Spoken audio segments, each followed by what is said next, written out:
And this is Euclid Book 6, definition number 2.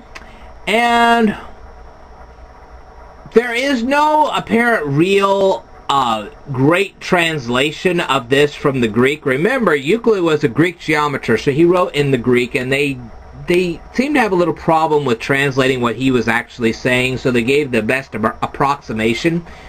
So what they said was, two figures are reciprocally related when the sides about corresponding angles are reciprocally proportional.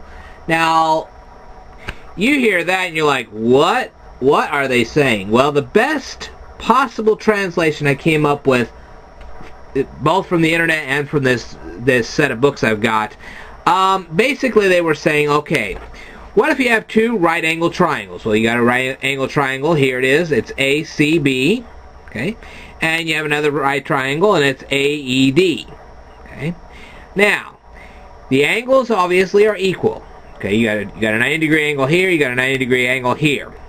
Now, to prove that these triangles are equal, then as CA is to AB, so is AE is to EB. Okay?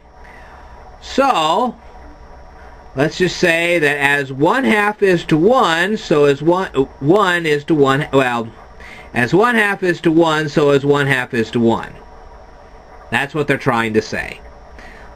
So if these two lines are in proportion to these two lines here, and this angle is equal to that angle, then these two triangles are equal. That's basically all they're saying. Alright, I will tell you more in a future video. Stay tuned.